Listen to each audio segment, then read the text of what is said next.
Okay, and you're probably not going to be able to see some of these, but I kind of want to go through the cups first because there's quite a few cups that I really enjoyed.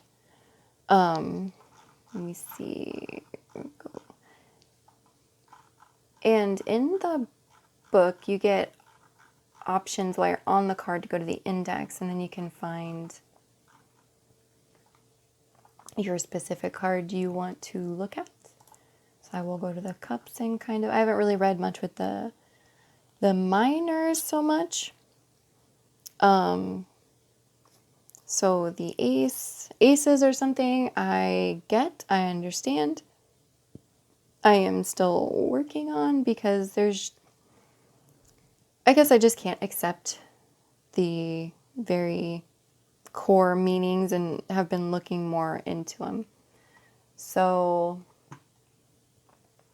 I mean, the cups, motion, water, something new, the start, beginning. You got you're this kind of just makes me think of that singing bass that was so popular. he's like, what are you doing here? I will say I do like the images where the cup is overflowing. You don't have that overflowing cup here. And maybe, no, it's not in the other ones for the aces. I do like when they do that because for me, like, I like that symbology of you're starting something, you've got this, your cup is overflowing, you have to do something with that energy. You don't really see that here. I think probably in the book you'll have some more explanations on this symbolism.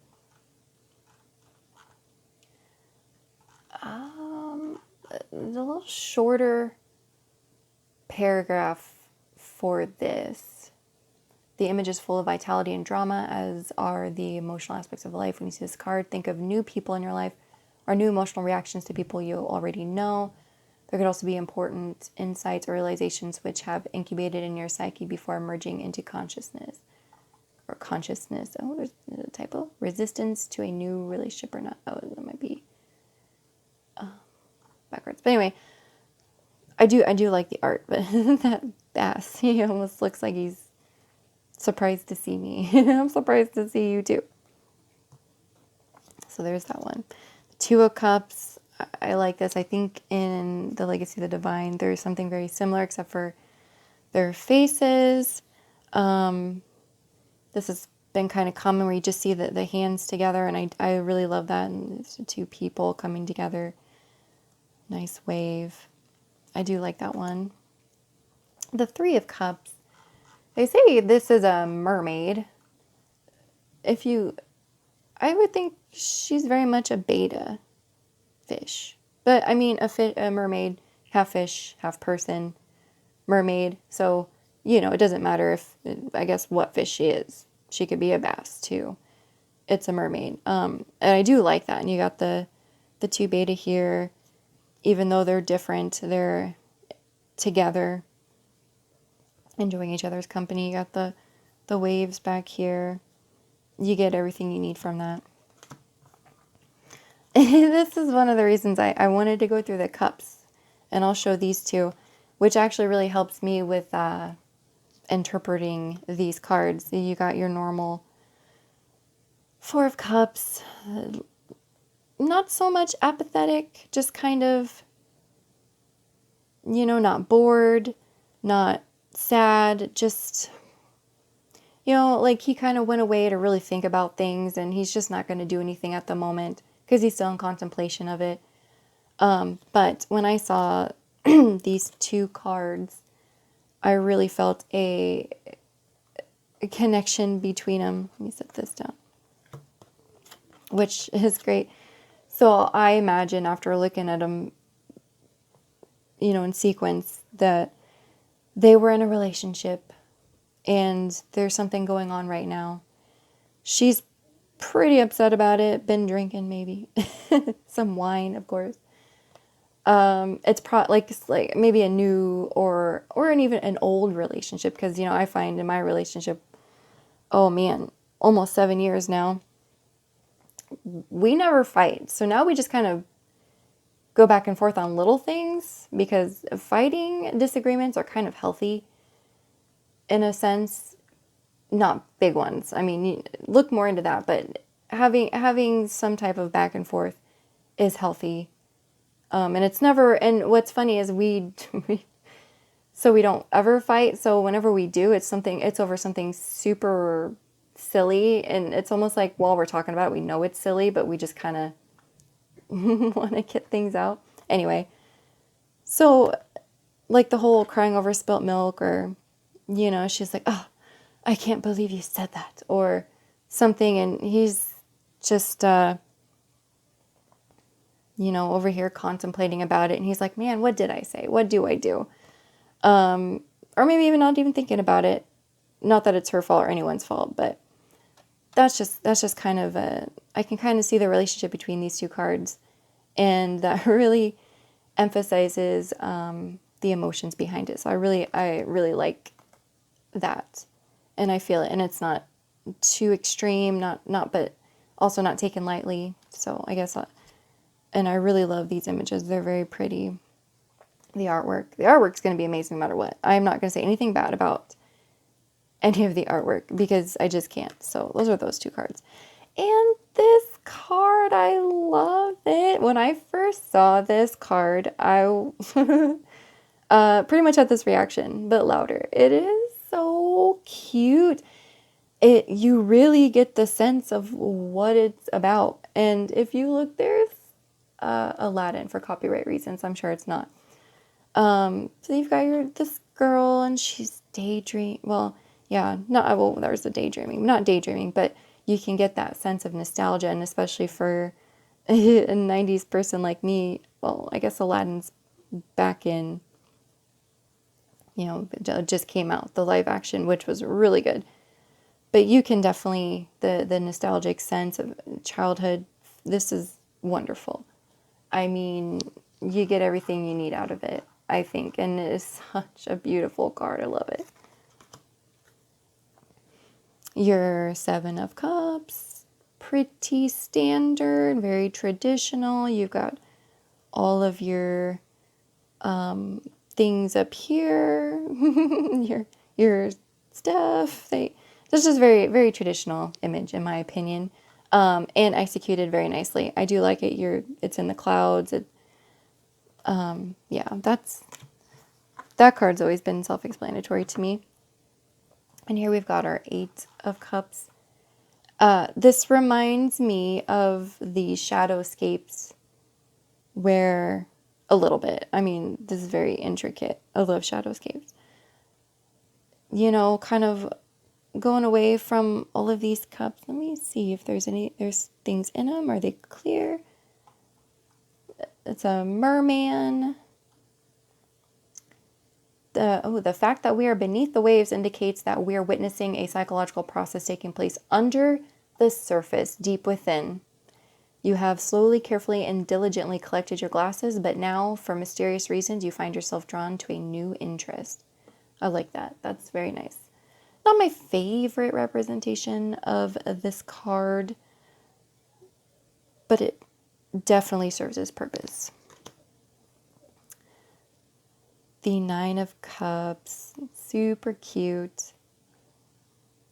No, this is a different kind of strays a little bit from the traditional, which is absolutely fine because you still get that sense of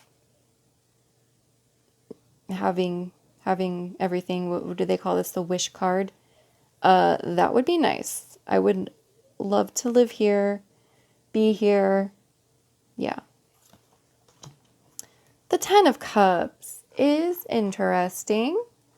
I always like a little bit different ideas. Let me see. I did not read about this.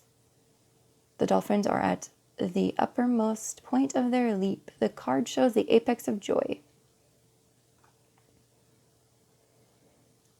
So, Oh, negatively, the card can indicate unrealistically high expectations of yourself or of others. Yes, I want to be a dolphin. That's just unrealistic. That is beautiful. I love the purples in that. I do get that sense in this card. I do like that. Now, I am still in the process of, like I said, the small 10 years of periodically delving into explanations. So I will probably just see these as the normal explanations. And you know, these characters aren't really in action. Sometimes I don't care for just the faces. I have a hard time sometimes, as we all do probably, with just big faces. But you do have all of your symbolism. And I'm sure, let me see. It does say jellyfish abound on this card, a perfect metaphor for the mysterious feelings and dreams that arise from the page of Cups subconscious. She represents the very moment when we become aware of these creatures from the depths and our first reaction to them. Intrigued, we want to know more. So, okay. I'll probably rush through these. They are very nice. So I don't have so much of an, well, there's your, there's your horse. Okay.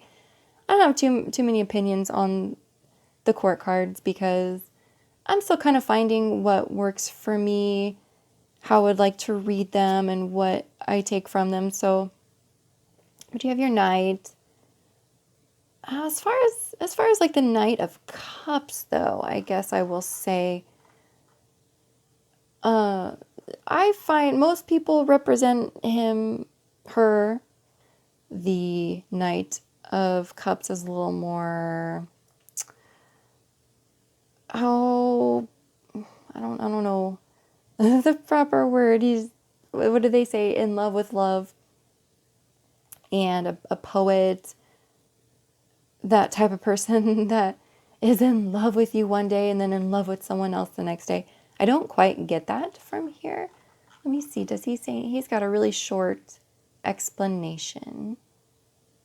And also, maybe this is more of a representation of because you know I can't, when you have emotional, I don't always like to correlate emotions straight to relationships, like love relationships. And I think sometimes with the Cups, they go straight to romantic relationships. So for someone who doesn't care for always associating things with romanticism, that could be something for you. The Queen is beautiful. She is fluent in the language of love, whether for lovers, family, friends, or simply compassion for humanity. I do like that. And, you know, I guess with the water right away is going to give you that sense of the umbrella of emotion. So, and she is beautiful. She does kind of have that feel of understanding. And the King looks a little cold to me. He does kind of look a little cold. I'll have to read more about these and maybe kind of sit with them for a little bit. I think some of these are reliant on the surrounding symbol. Oh, he's sitting in his throne right there. Okay, so, and that is the Cups. I really like those. Okay, if you see any disconnect, this is actually the day after I did the other cards. I kind of got distracted yesterday and then had to go to work. So back this morning to finish this out. I have to do like a separate part between the majors and the minors. And I just woke up a little bit ago, so bear with me. So now we'll go to the coins. And I think with the coins, I don't know, they're always at the end. When you read a book or you get a new deck, it just seems like they're always at the end. I don't know. So we'll start with the ace. And the ace is super pretty. That fox is Really nice. Hopefully you can see. So you got squirrel and owl. I don't think there's any huge significance between the animal symbols. Excuse me. Yeah, and in the minors, there's kind of not as much in the book as there was for a lot of the majors. Mainly just the basic interpretations of it. So that's the ace. I hope you can see that image because the colors are just super crisp. Here's the 2. Let me scroll down here. I really like this. It's kind of an odd piece of art with the foot and the tree, but I really get what's going on here. You got the balancing stones and then the ballet slipper, which is, you know, when you think of a ballet dancer dancing on their tiptoes. And I've kind of seen this in maybe the Steampunk Tarot. There's a ballet dancer. So that really shows what it needs to for this card, and I get what's going on. And I think also with this card, it's not always sustainable. You don't exactly see that, and a lot of them you kind of, I mean, some of them you do, but you can kind of understand that pose, even for a ballet dancer, is not sustainable. And I might speed through these a little bit faster, so this isn't going to be too long. And then the 3 says an artisan wields a hammer and chisel in an appointed hall. The discs laid out on the floor are presumably his or her handiwork. This card celebrates excellence in any endeavor, job well done, pride and accomplishment. I don't exactly get, because usually it's people working together. I don't really get that sense of it's just an individual. So that's something to kind of think about. The 4 of coins. I really like this one. I think it's a really good image for this card. Even as far as like the hoarding aspects of this card, you can really tell he's like, my money, this is mine. And he's just grabbing it like, nope, can't touch this. So it's not the most, you know, it's a very just image, just kind of just, I don't know how to explain it. It's not whimsical at all, not at all, but I like this image. It really pops for me for the representation. I like that. The 5 of coins. I really like this. This, you know, you can see the struggle and everything in her face, but then you can see a little more of that hopefulness.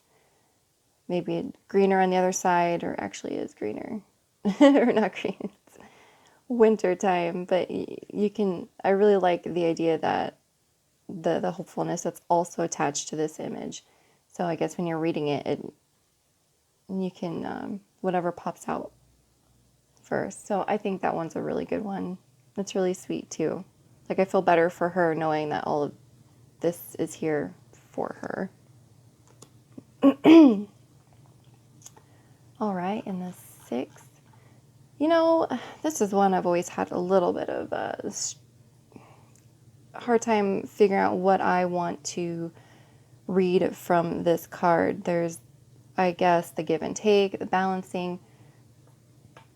Some creators talk more about the balance between work and play. Some of them talk about charity or asking for help. So this one I will have to sit with.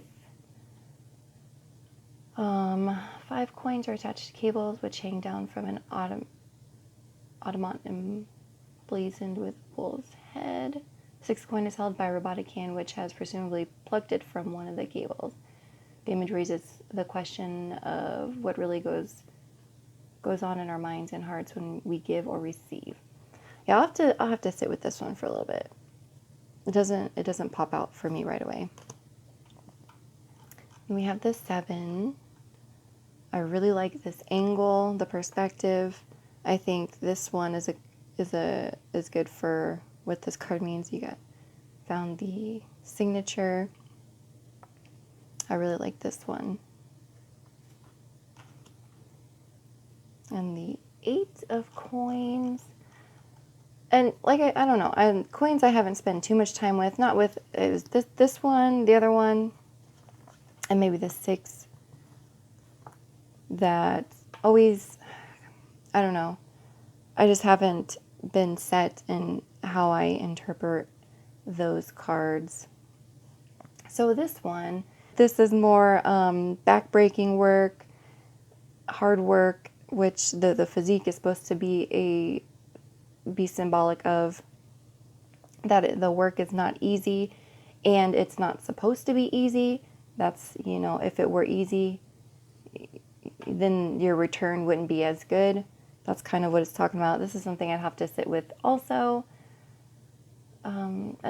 Also, with the eyes being shut. I probably should look this up before.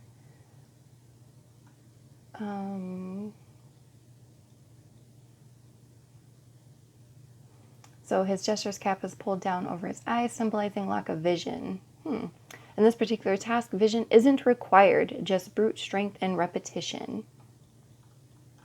It's difficult to write about this card without making it sound awful, but the truth is that any worthwhile endeavor will have uninspiring, repetitious components.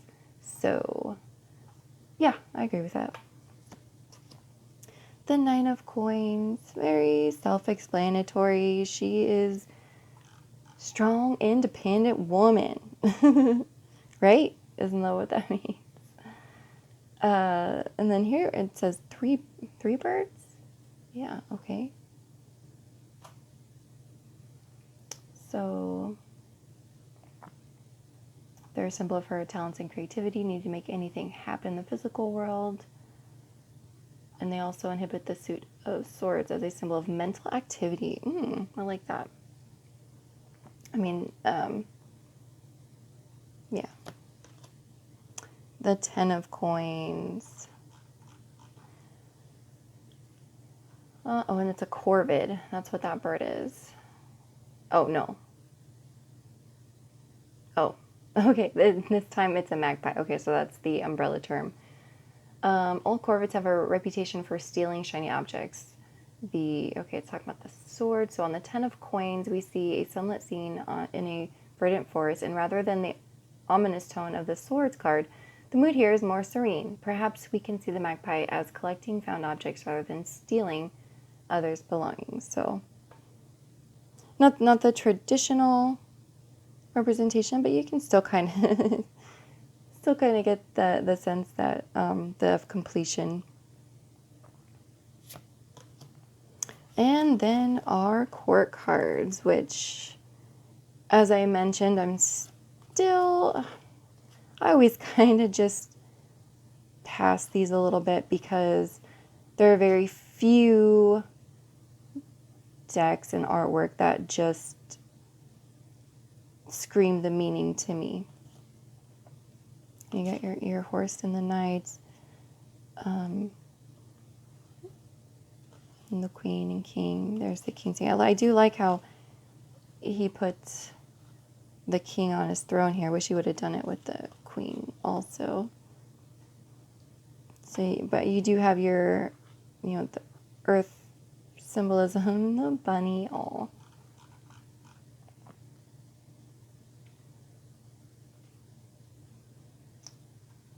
And so I'll just kind of walk through these really quick. He looks really weathered.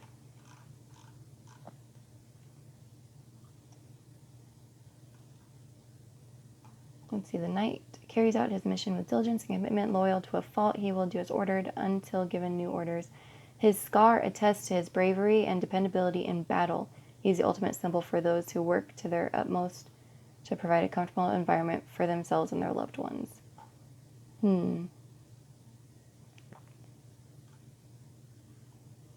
Okay. The Queen of Coins.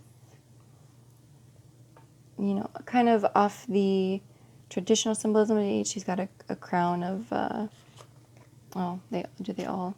Well, they don't have crowns. Crown of leaves, it seems like. Green, your coin. Same with the king. He has more of a kind face. So there's those. I think I'll stick with that. We'll do the wands next. All right. So in the wands were fire. There is, I thought there were, more reptilian animals.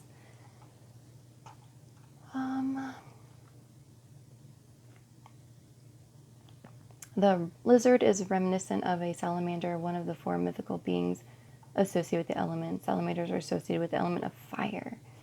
So kind of your standard ace in a sense with other symbolism. The Two of Wands. Okay. I like this image. The sun, the moon, and he's reaching for either one. So after the surge of interest or desire shown in the ace, you haven't yet decided what approach to take toward attaining your goal. It might be a choice between a direct, obvious, aggressive approach, the sun, and an indirect, subtle, circumspect route, the moon. You should consider carefully what route or mode of action to employ. Well, and that's the entire definition in the book. Yeah, I like that. I get that. I do like that you see them reaching for the two options, and you don't know which one it is. And then that there's more of a physical and mental option. I do like that. The Three of Wands, I like this. You can see the ship coming in, the Three Wands, and then also him contemplating and all of that's on his mind. The artwork's really good. That really pops for me. I think that's pretty self-explanatory. I really like that, how the explanation just bam. So I really get that from that one. The Four of Wands, celebration. The inspiration and planning of the previous cards now has a physical result. Awesome. Two robins watch over a nest containing 2 eggs. The birds have built the nest between 4 wands. Vines growing on in between the wands and nest suggests domesticity and growth. But everything, wands, birds, nest, egg, is floating untethered in the sky, suggesting that any permanence we achieve is only relative. Very interesting. Excuse me. And there's a couple of other things in the book. Yeah, I like that. Very positive feeling of accomplishment in that one. And then we go to the 5. This is very in your face. You see the emotion on all these faces, all the wands clashing together. And that's a very strong image for that card. I think the only thing I would say, it could be a little too strong, but I also think that in some of the traditional images, it's not strong enough. So you also kind of get that feeling of, it's no big deal. But depending on who you talk to, it could be a big deal. Everyone's perceptions on things are different. So that's very cut and dry, in your face. And sometimes you need that. The 6 of Wands, is this the victory? So they're talking about the Colosseum, an architectural marvel from ancient Rome that still survives today. It was built as an amphitheater in the 1st century AD, and it was used for, among other things, gladiator matches. Oh, okay. Continuing the theme of testosterone-fueled competition from the previous card, the Six of Wands is about victory. This isn't the completion and fulfillment of the World card. Rather, this is a triumph that is very much of the moment. Okay, I do enjoy that. I kind of get, this is something I would have to, oh, that's probably out of frame, sorry. Because it kind of has an ace feel to it. So this really doesn't speak too loud for what it means. But after reading and looking at it, I could get that victory from it. The Seven of Wands. In what could be a scene from a larger story, a band of warriors in search of treasure stands at the entrance of a cave. The treasure's guardian is seen above,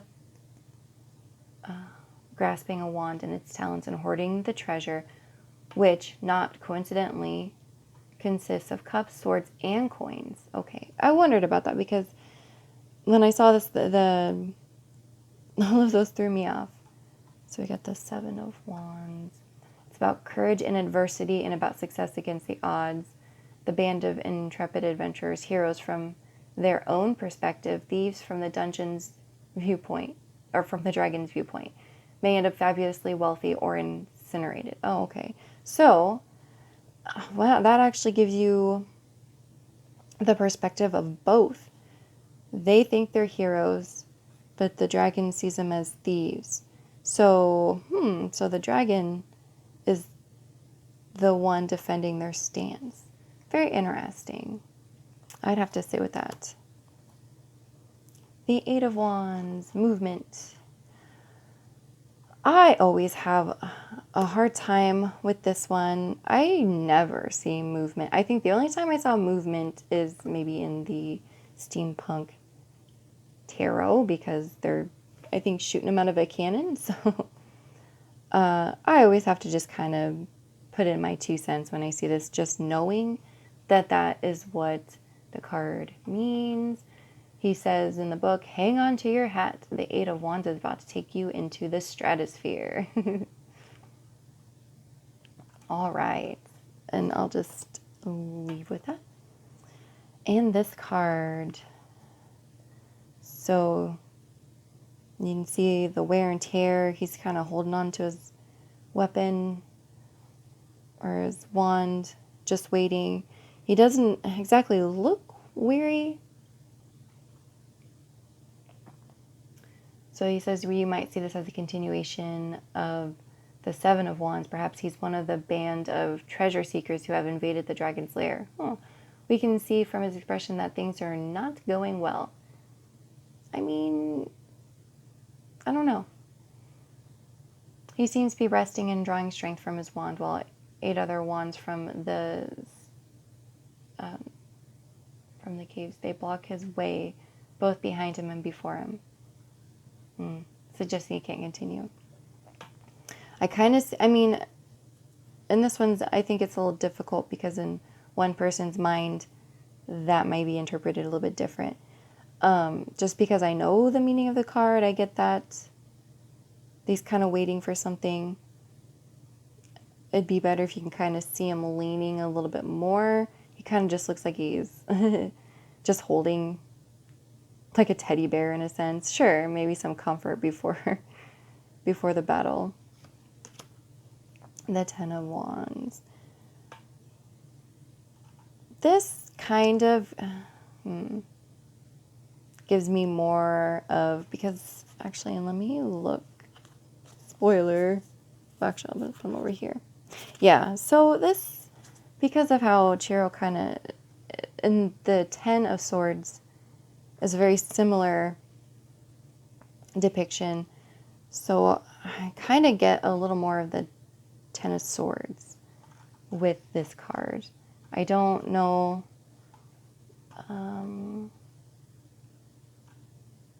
The lizards are gazing at each other rather than outward, perhaps indicating the later stages of an organization when its members have become more interested in power struggles with each other rather than their shared goal. Okay, so that could be a whole different meaning, because, you know, you got caring.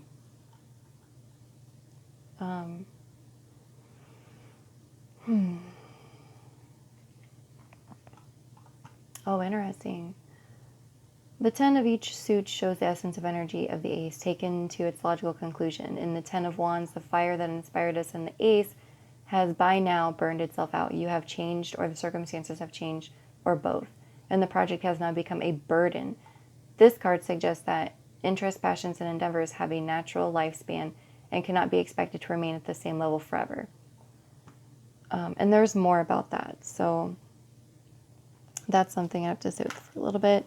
And the court cards, of course. Ooh, I love that purple. That purple is... Oh, it's in there. I just haven't seen it. Ooh, and then his horse is a dragon. Let's see. This page... Have I been saying aces or pages? Yeah. You'll figure it out. So again, the page, you've got the symbolism that has been consistent throughout the whole suit. A young person, female in this instance. You've got the lizard in the lizard skin or dragon skin. I mean, we'll just interject the normal meanings, but I like his horse right there. I like that he's interjecting the horses with representation of the suit. He's got his wand. See, this actually does give me very much gives me the Knight of Wands. So I like that. And the Queen of Wands. And see, now she's the only person actually doing something, which for this suit is perfect. If she's the only person in action or showing an action scene, that makes perfect sense. I really like the artwork on this one. And then the King of Wands. I like the art, and he's in his throne. Yes, I really like that. And I'll have to sit with those a little bit more, and I'll probably rush through those a little bit. Okay, so we did the wands. We did the coins. We did the cups. Last but not least, the swords. I like the swords, and maybe I never used to. I'm like, wow, this is a stressful suit, you know?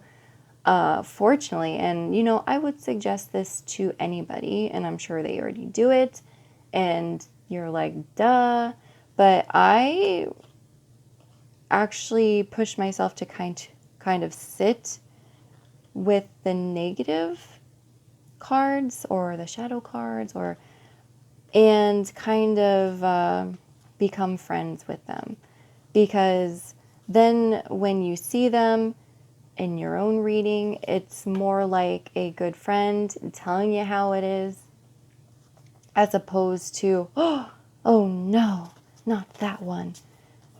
So that's kind of how I feel when I do see them, and that's really helped. And I'm an air sign, so I'm just a little more drawn. Whether that's why I'm drawn to them, it's not like I made that conscious decision, like, oh, I'm an air sign, I should like these cards. I've actually just drawn to these. Anyway, and I do like them in this deck. There's some really good ones. Some of them maybe not super in your face when it comes to a reading, but I do like that. Let me see if I can see what he says about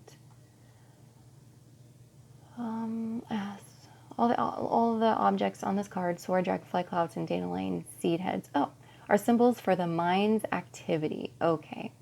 The dragonfly can propel itself in 6 different directions and change direction instantly, symbolizing the mind's quickness, but also its distractibility. Yes, while the dragonfly's shimmering wings can show the beauty of the mind's creation, the dandelion propagates itself by setting lucid seeds, which are equipped with sails to catch and ride the wind.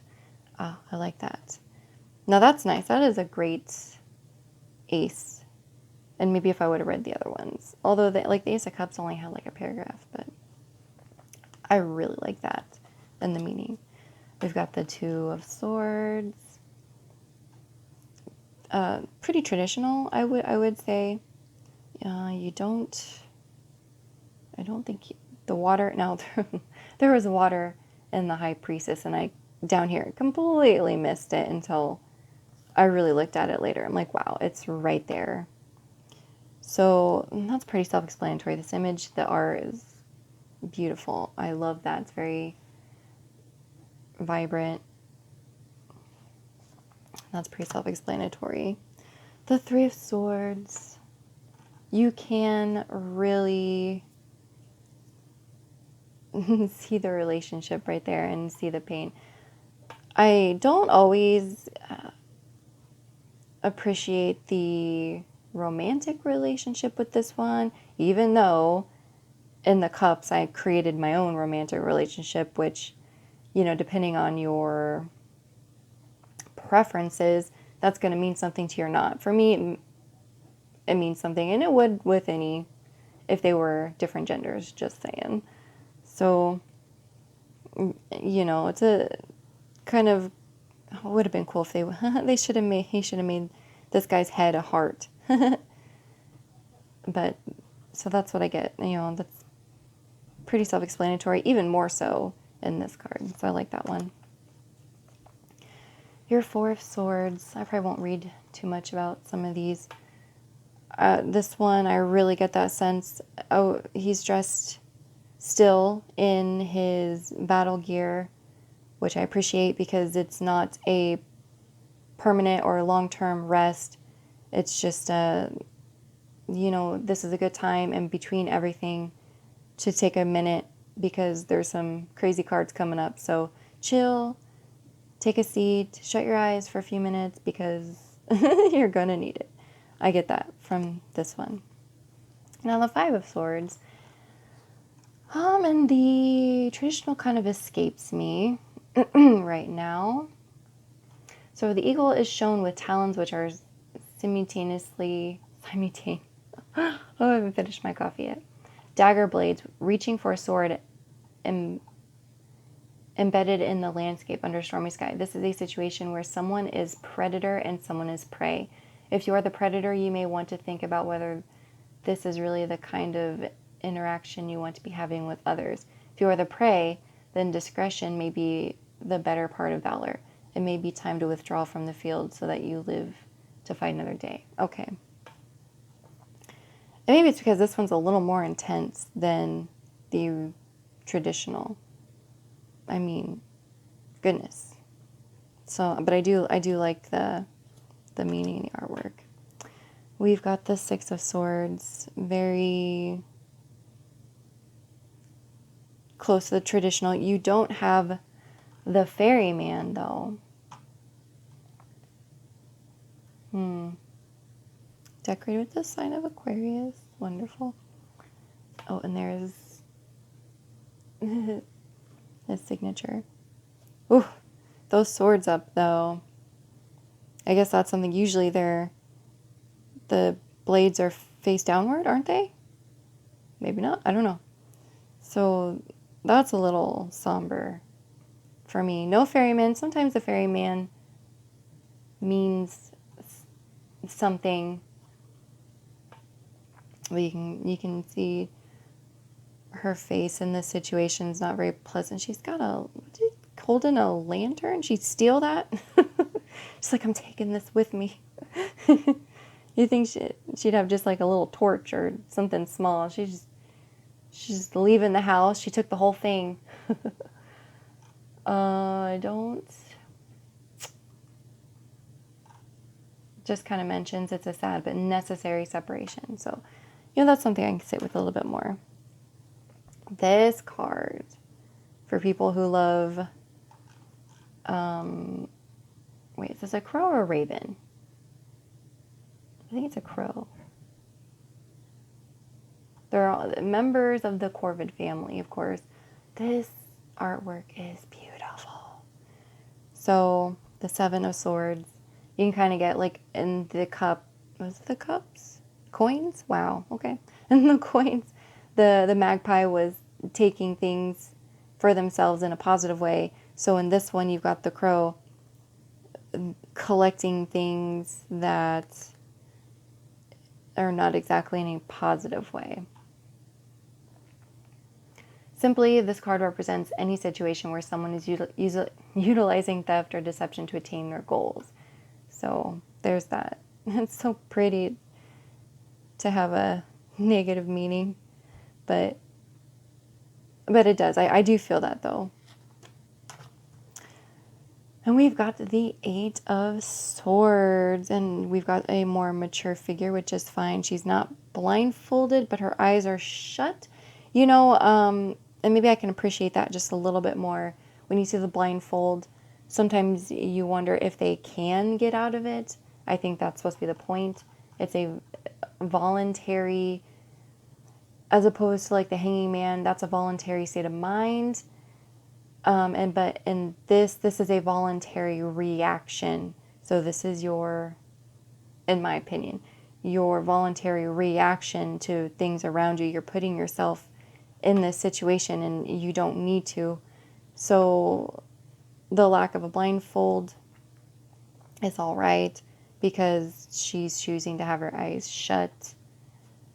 I always, I already put it away, but I always like the Eight of Swords is one of those cards for me that I really like in card decks. I always like how they portray them and want them to portray them very well. Maybe that's because I have quite a bit of anxiety issues, so I'm always putting myself in these situations. It doesn't seem voluntary, but it really is. So I guess I'm kind of, that card is kind of like that negative card that I kind of bonded with and understood where that's coming from. And this one too, the Nine of Swords. And you can, I think in another review of this deck, they said something about you sleep with one eye open. I never would have gotten that. That is such a good way of looking at it. So this really self-explanatory. There's the signature. And you can feel that sense of anxiety at the pillow, so you know it's, with the comparing to sleeping or staying up. Yeah, I like that one. So yeah, here's the Ten of Swords, which was comparable to the Wands. I got that feeling from the Wands. I do like this. I don't always enjoy the actual person being stabbed because the whole idea, I guess, I know it's the end of something, and I guess maybe you can't get the sense of it's the complete end from an image like this. However, you get more of the hope from the image like this. Like, this is a bad situation. Maybe it's a deciding factor. Like, you need to end this situation. This situation needs to end, as opposed to the card telling you, bam, it's over. So, you can go about it in any which direction, I guess, depending on the reading and everything else. So, yeah. But you got in the back the sun rising or setting, we don't know. And the court cards. Oh, that's very nice. You got your knight, has an actual horse in this one. The queen is so beautiful. The king is kind of just there.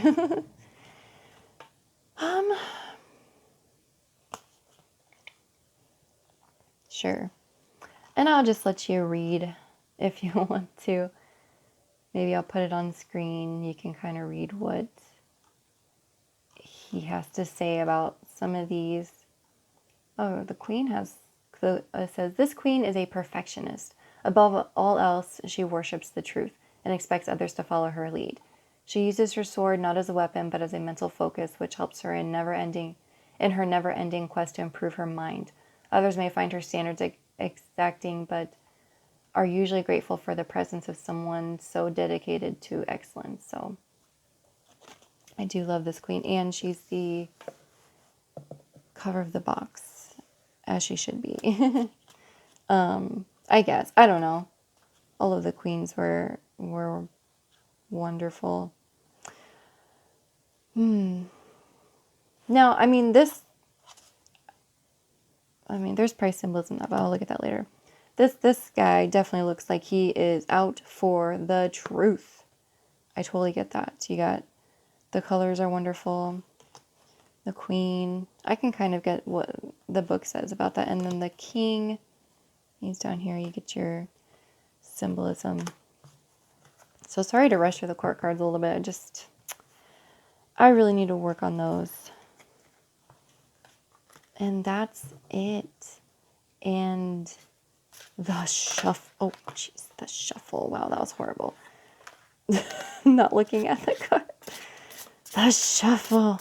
Oh, the first time I have shuffled these. And, well, I got these Monday. It's Friday.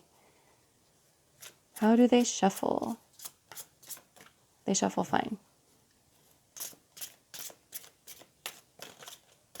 I'm not going to riffle shuffle because I don't, especially with cards like these. Not because I'm stuck up or anything. I just don't want to. This is my calming. This is my therapeutic shuffle. Okay. So that's it. Hopefully I upload those all right and everything. And if you have any questions, I guess just leave them down below. Take care and thanks for watching.